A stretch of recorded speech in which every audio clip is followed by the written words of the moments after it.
12వది లక్ష్మీ గణపతి ధ్యానం. ఇది ఈ పరంపరలో చెప్పినటువంటి ధ్యానం. ఒకటి లక్ష్మీ గణపతి ధ్యానంలో మంత్రంలో చెప్పినటువంటిది బీజాపూర గదేక్షు కార్ముకరుజ, అది అలా ఉంచండి. ఇక్కడ చెప్పినటువంటిది ఏంటయ్యా అంటే బిభ్రాణ శుక బీజపూరకమలం మాణిక్య కుంభాంకుశాన్ పాశం కల్పలతాంచ బాణకలికా ప్రోతసరో నిస్సరః శ్యామో రక్తసరోరుహేణ సహిత దేవీ చ యస్యాంతికే గౌరాంగో వరదాన హస్తకమల లక్ష్మీ గణేశో మహాన్. అద్భుతమైనటువంటి శ్లోకం చెప్పారు.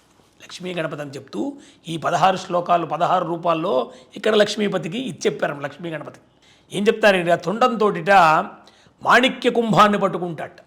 అంటే మణులు పొదిగినటువంటి కుంభం ఆయన తొండం దగ్గర ఉంటుంది చూడండి ఒకప్పుడు, ఏమండి ఉండి తర్వాత చేతులతోటి దాడిమీ ఫలాన్ని పట్టుకుంటాడు.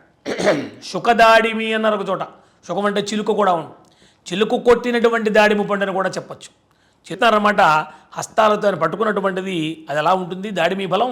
తర్వాత రక్త కమలాన్ని పట్టుకున్నాడు అన్నారు. రక్త కమలం అంటే ఎర్ర కలువ అనమాట. ఎర్ర కలువ, తామర కాదు. అది ధరించి కమలాన్ని ధరించాడు. అంకుశం, పాశం, కల్పతరువును కూడా చేతి ధరించాడు. కల్పలత అంటే ఏమిటంటే ఎక్కడో దేవలోకంలో ఉంటుంది కల్పవృక్షం. కల్పలతని కూడా ధరిస్తాడు ఆయన. ధనుర్బాణాలు ధరించాడు ఇక్కడ. తర్వాత ఒక చేతితోటి లక్ష్మిని ఇలా పట్టుకున్నట్టు ఇందాక చెప్పినట్టుగా మరి లక్ష్మీ గణపతి అన్నారు కదా, చేస్తూ వరద అభయాలు కూడా ధరించి ఉంటాడు. గౌరవర్ణంలో ఉంటాడు అని వర్ణించాడు.